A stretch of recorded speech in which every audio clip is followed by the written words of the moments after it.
Nah, sedangkan kalau mepet di bawah begini, berarti untuk CA-nya pada nomor saringan ini juga terlalu banyak. Maka langkah yang berikutnya yang kita inginkan diantaranya adalah yang kalau bisa mendekati yang garis putus-putus ini ya.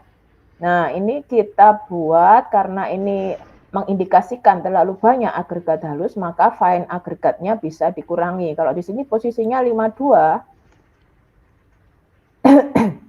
52 ya. Nah, kemudian fillernya kemarin kita trial pakai 6% ya. Nah, ini kalau sesuai dengan penelitian ini atau yang di awal pembuatan grafik ini penentuan fillernya 5%. Atau misalkan kalau Anda mau pakai 4% ya enggak apa-apa, ini kita coba. Fillernya 4%. Apakah masuk? Nah, kita lihat ini, fillernya kan untuk yang lolos saringan nomor 200 itu adalah range-nya kalau sesuai spek itu antara 4 sampai 8. Ya. Antara 4 sampai 8, berarti kita bisa tetapkan ini 5% atau 6%, kalau ini 6 ya. Ini 6%. Kalau 7% apakah masuk? Nah, bisa saja misalkan kita coba ini 7% di sini ya. 7%. Nah, 7% taruh di sini, 7. Nah, ini 101. 101 artinya kelebihan ini. Mana yang harus dikurangi? Nah, kita lihat sebentar di sini. Nah, berarti ini terlihat ini. Ininya terlalu besar ya. Sehingga untuk fine agregatnya harus dikurangi. Misalkan kita ubah menjadi 51. Supaya itu harus 100% ya. Jadi total antara CA, FA, dan FF itu harus 100%. Ya. Nah, kemudian setelah kita ubah 51, apakah sudah masuk semuanya? Nah, kita cek. Sekilas kalau dari gambaran grafik sih masuk, cuma kita harus lebih teliti lagi, kita cek di angkanya ya. Angka di sini, persen lolos untuk semua komposisi agregat ini dinyatakan dalam rumus ini. Ya, rumusnya mana ya? Nah, ini ya. Kalau ini masih 100-100 ya nggak perlu masuk rumus ya, karena batas bawah 100, batas atas 100. Jadi ini tetap sama 100. Kalau sudah mulai di sini, merupakan perkalian antara ini 42% ya, kali ini, kemudian plus 51% kali ini, plus 7% kali ini. Hasilnya adalah di nomor saringan itu 95. Jadi kemudian tinggal di copy aja ke bawah gitu ya. Copy ke bawah. Nah, hasilnya sekitar segitu. Nah, kita lihat di sini, kita cek apakah masuk dalam range ini. Nah, ini kalau di sini kita cek 95 masuk ya. 95 masuk. Ini 77 masuk, 69 masuk, 63 masih masuk ya. Nah, kalau ini 46 masuk, 32 masuk, ini 18 masuk ya. 14 masuk, ini 11 masuk. Lah, kalau yang ini berarti kelebihan. Ya. Kelebihan untuk nilai fillernya. Berarti kalau dengan demikian maka harus kita kasih merah ini. Ternyata dengan filler 7% itu terlalu besar di sini ya. Untuk komposisi analisis saringan seperti ini ya. Nah, ini kan sudah dari hasil kondisi agregatnya ya.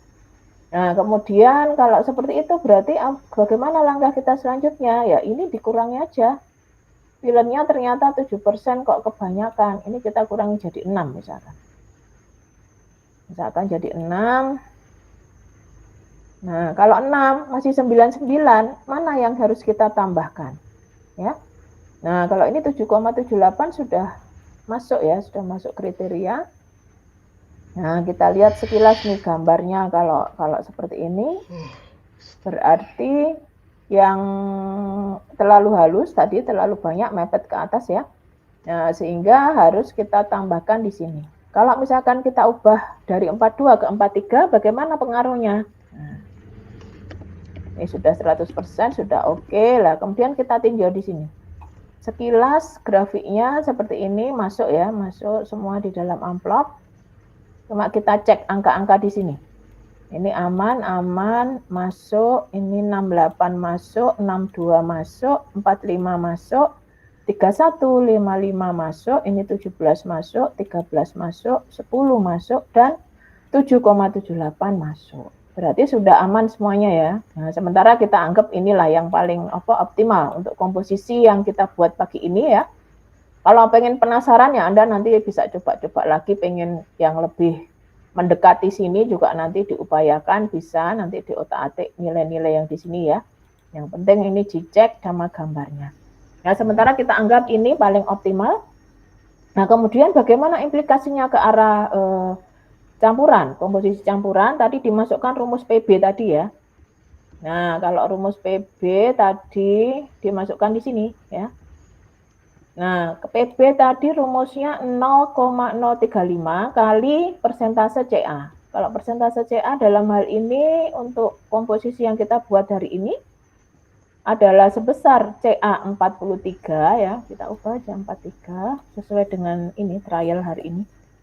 Kemudian FA-nya 51 ya, 51. Kemudian fillernya sama 6% ya. 6%. Nah, berarti PB-nya adalah 4,9. Ya, kelompok yang lain kemarin kita coba pakai filler sebesar 5%, hasilnya 4,7. Sementara kalau kita lihat dari angka-angka itu bisa kita nyatakan ini bahwa kalau persentase fillernya lebih besar, maka kebutuhan PB-nya itu akan lebih banyak atau kebutuhan aspalnya akan lebih banyak. Hal ini karena aspal itu juga harus menyelimuti semua agregat, baik agregat kasar, kemudian halus dan filler. Jadi semakin banyak filler itu justru akan membutuhkan lebih banyak kadar aspal. Ya, nih kalau kita bandingkan dengan angka-angka ini ya. 5% filler ini 4,7 hasil PB-nya, 6% filler hasilnya 4,9 ya. Nah, kemudian nanti Anda di praktikum, kemudian selanjutnya adalah langkahnya nanti membuat benda uji. Ada 5 variasi kadar aspal rencana ya di sini ya. Kalau seandainya ketemu 4,9 ditaruh di sini ya. Nah, implikasi dari K tadi, konstanta tadi adalah kalau sebelah kiri nanti mundur setengah, range-nya setengah ya. Nah, sebelah kiri lagi dikurangi setengah lagi, sehingga ini dari 4,9 dikurangi setengah hasilnya 4,4, dikurangi setengah lagi hasilnya 3,9. Demikian juga yang sebelah kanan. Sebelah kanan itu 4,9 ditambah setengah hasilnya 5,4. Dan ditambah dengan setengah lagi hasilnya 5,9. Ini adalah kadar aspal rencana. Ya, yang harus Anda buat nanti di lab. Yang mana masing-masing membutuhkan paling enggak ya untuk satu kelompok itu 2 benda uji. Untuk ini kadar aspal rencana 3,9 dan 2 benda uji untuk ini, 2 benda uji ini ya. Jadi total nanti ada 10 benda uji yang dibuat ya. Kenapa kok harus 2? Nah, kita desain nanti karena yang satu diuji pada saat umur perendaman 30 menit, yang satunya direndam selama 24 jam. Ya. Jadi hari ini bikin, kemudian ditunggu setengah jam perendaman, langsung diuji ya pakai Marshall test. Yang satunya yang 5 direndam 30 menit dan diuji, kemudian yang 5 lagi untuk besoknya. Ya, supaya kita dapat nanti langsung stabilitas residu kalau seandainya besok sudah dilakukan pengujian ya. Nah, kemudian untuk perhitungan kebutuhan material. Untuk satu benda silinder itu adalah sekitar 1.200 gram atau 1,2 kilo ya. Kebutuhan itu tentunya harus kita kaitkan dengan kadar aspal. 1.200 itu terdiri atas aspalnya 3,9% ya. Berarti berapa ini? 3,9%. R7 dikurangi 1 ya. Nah, ini kalau mencari ininya ya.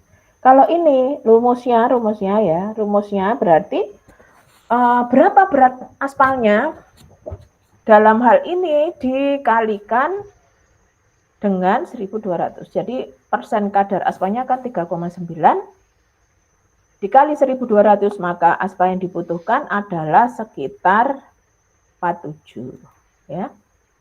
Kalau kadar aspanya 4,4, kebutuhan aspanya 53, kalau 4,9 ini 59, kalau 5,4 65, kalau 5,9 kebutuhannya 71. Nah, kemudian kalau aspalnya 47, beratnya total 1.200, maka agregatnya berapa? Agregatnya berapa? Berarti ini 1.200 dikurangi 47, hasilnya adalah 1153 gram. Ini agregatnya ya. Ini agregatnya. Lah, di mana agregat itu tadi sudah didistribusi, ada CA, FA, dan FF. Nah, yang mana persentasenya tadi 43%, 51, dan 6 kalau untuk campuran ini. Maka dari itu, ini harus didistribusi ya. CA-nya berapa, FA-nya berapa, FF berapa. Sehingga di sini kita kalikan ya, maka ketemunya untuk CA-nya adalah 43% kali 1153, hasilnya adalah 496 ya. Kemudian FA-nya adalah 51% kali 1153, hasilnya 588. FF-nya adalah 6% kali 1153, hasilnya 69. Jadi kalau di total ini di sum, ini harus sama persis dengan atasnya ya. Nggak boleh guys, apa itu selisih ya, ini harus sama dengan ini. Tuh, ini harus sama dengan itu. Cek, oh sudah sama semua, saya kasih hijau ya. Sudah bisa jalan untuk yang berikutnya. Demikian juga untuk yang campuran yang lain ya. Sudah, oke. Kemudian dibuat benda ujinya tadi, kemudian diuji, nanti dapat nilai stabilitas dan flow, yang mana stabilitas nanti harus ada dikalikan kalibrasi alat, dan juga tinggi dari benda uji atau kalibrasi yang lain berdasarkan kondisi benda ujinya. Juga dalam hal ini dari proving ring itu dapat nilai flow atau kelelehan, sehingga nanti kemudian kita berikutnya bisa menghitung MQ, VIM, VMA, VFA, dan juga stabilitas residu. Ya, ada stabilitas residu sesuai dengan tabel spek Bina Marga. Ya. Residu. Nah, itu ya. Nanti silakan sambil dicoba, di-trial lagi kalau pengen yang komposisi yang lebih bagus. Karena kita lihat di sini, ini masalahnya ini mepet atas ya. Ini kemungkinan kalau kamu pengen coba lagi ya dikurangi FA-nya. Tetapi batasannya di bawah juga harus hati-hati nih. Ini juga mepet bawah, CA. Antara CA dan FA ini pengurangannya pasti akan berpengaruh nanti di sini. Antara ini dan ini ya. Sementara kita anggap aja filenya kita pasang 6% ya. Yang pasti itu adalah antara nilainya 4 sampai 8. Sudah masuk dalam range Bina Marga. Ya, itu untuk penjelasan Excel. Kemudian kita lanjutkan ke yang PPT ya. Yang PPT-nya lagi, balik lagi. Sebagai kelanjutan dari rumus-rumus yang digunakan. Nah, kita balik ke PPT. PPT-nya tadi ya, itu ya. Jadi ini nanti ditentukan dari Excel, ya. Nah, kemudian berikutnya adalah selanjutnya rumus berikutnya. Pengujian volumetrik benda uji. Jadi di sini adalah merupakan pengujian yang dilakukan untuk mengetahui kepadatan campuran, berat jenis campuran, dan porositas dari setiap benda uji atau briket. Ya, proses yang dilakukan diantaranya adalah pengukuran ketebalan, diameter, massa udara, massa SSD, massa sampel dalam air, dan berat jenis agregat, filler, dan aspal. Data kemudian dianalisis dengan rumus berikut ini. Untuk berat jenis, baik berat jenis agregat kasar, halus, dan filler, ini rumusnya ini ya. Mungkin sudah kenal ini dengan istilah di beton atau mektan ya.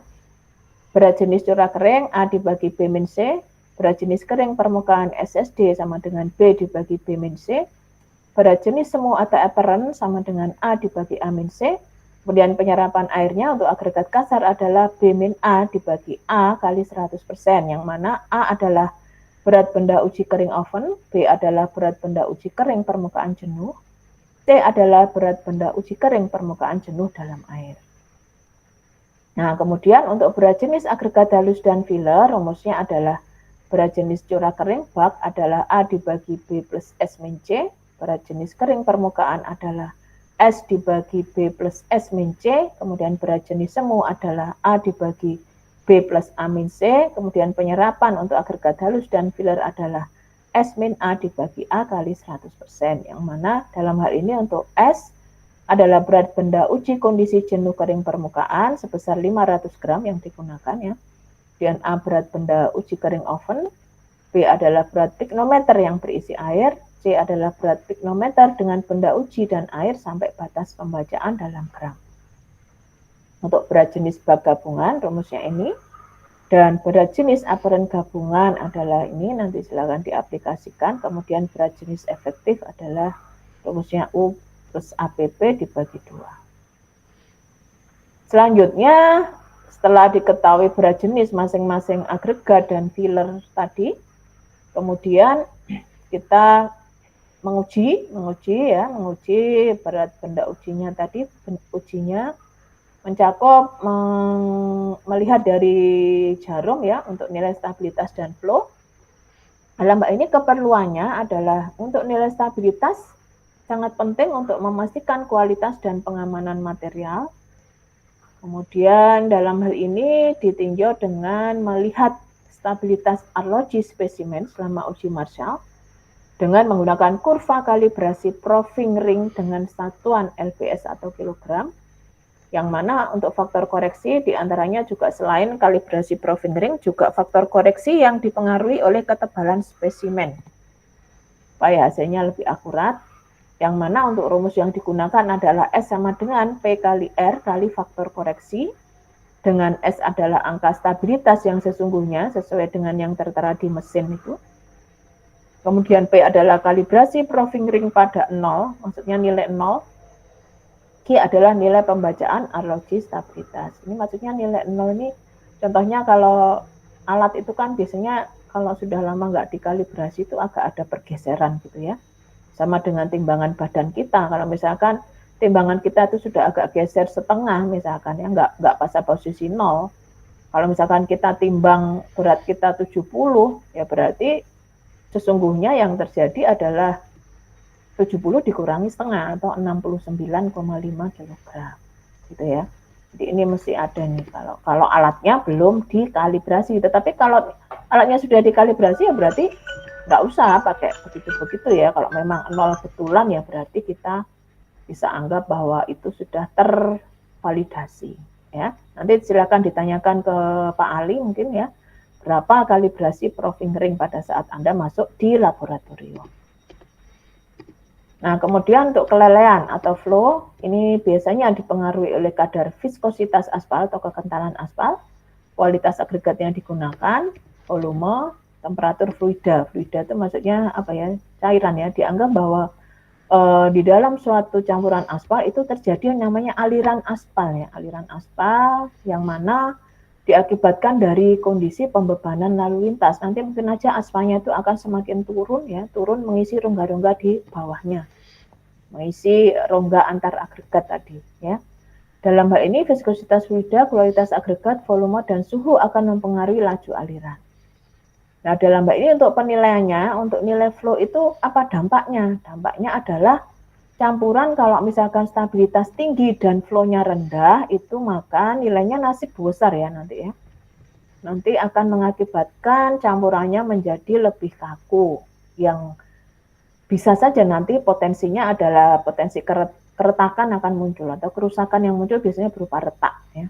Kemudian sebaliknya kalau nilainya stabilitasnya rendah, flow-nya tinggi, itu nanti akan sifatnya lebih elastis ya.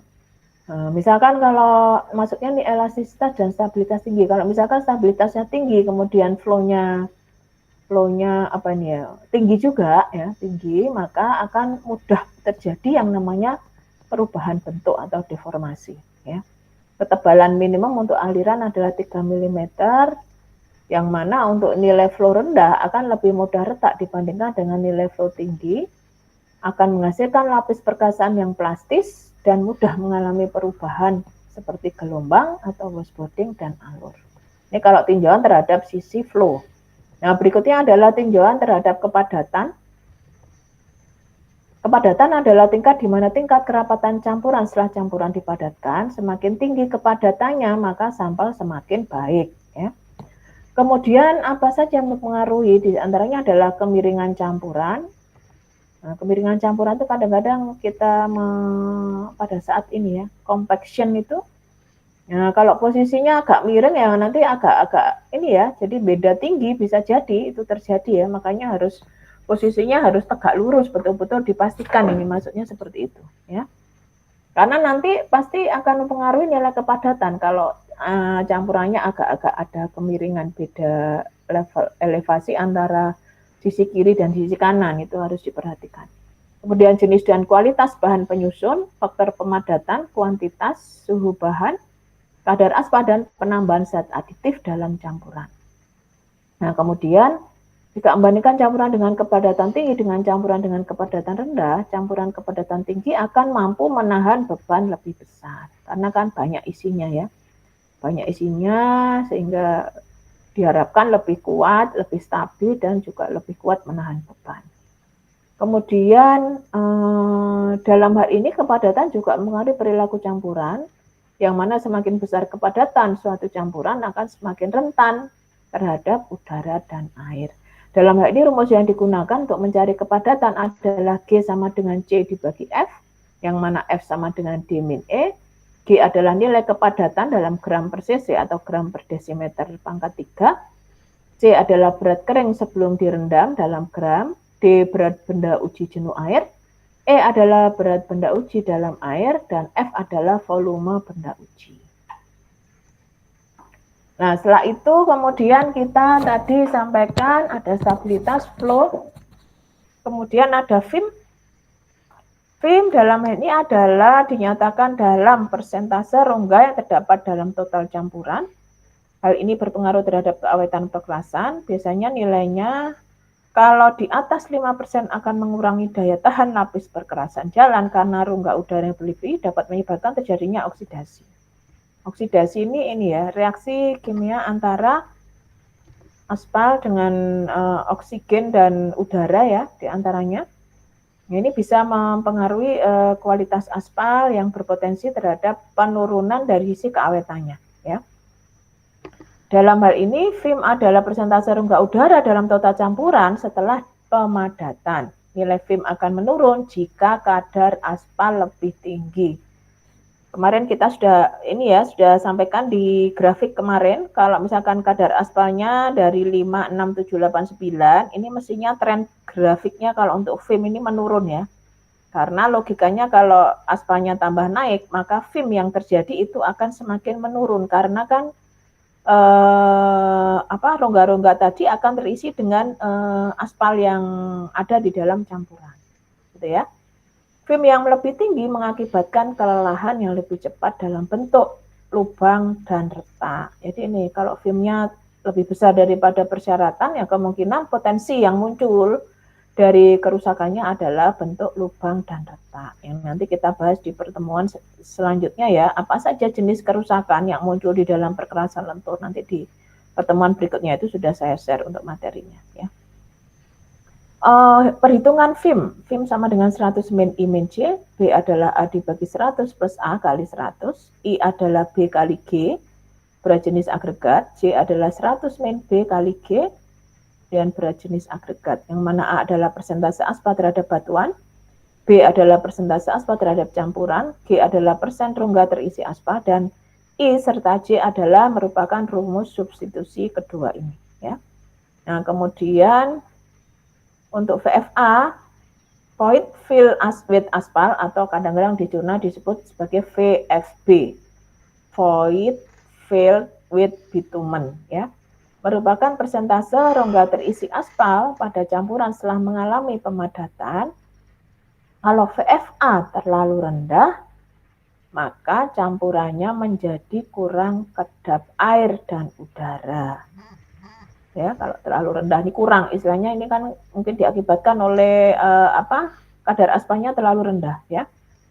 Karena lapisan film aspal menjadi tipis dan mudah pecah akibat beban tambahan, maka campuran aspal akan lebih mudah teroksidasi sehingga lapisan aspal menjadi tidak tahan lama. Intinya mudah rusak lah ya. Kalau ini terlalu tipis, terlalu kurang aspalnya juga tidak baik.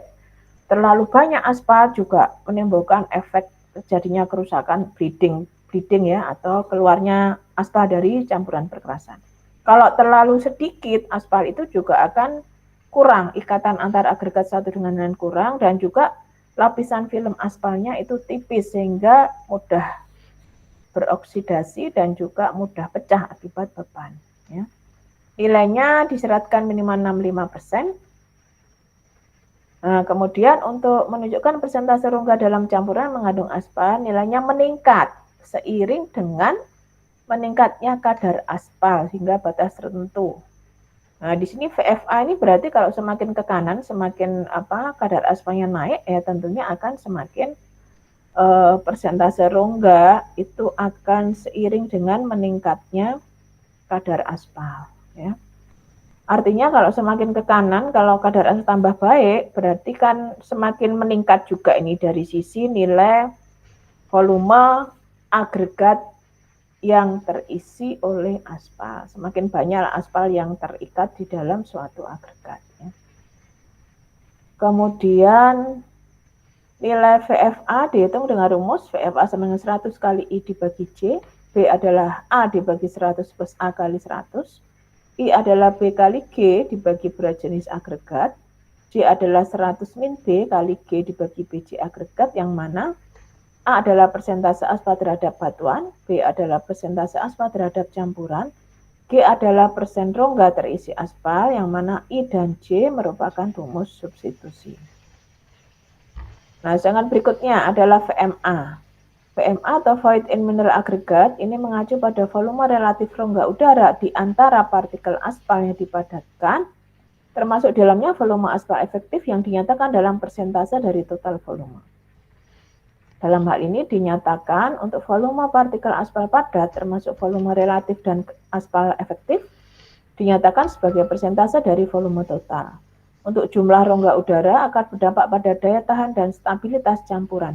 Jika VMA terlalu kecil, maka campuran mungkin memiliki masalah daya tahan, dan jika terlalu besar VMA-nya, maka campuran mungkin memiliki masalah stabilitas dan mungkin juga tidak layak secara ekonomi untuk diproduksi, karena mungkin kebutuhan aspalnya nanti juga akan lebih banyak ini dalam hal ini ya, sehingga tidak hemat, tidak efisien dan efektif, intinya begitu kalau kita kaitkan dengan standar kelayakan dari sisi ekonomi untuk diproduksi.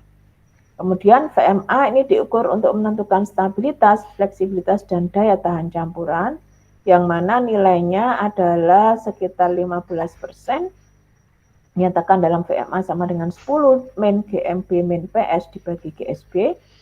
Untuk GMB adalah berat jenis campuran padat menurut ASTO T166.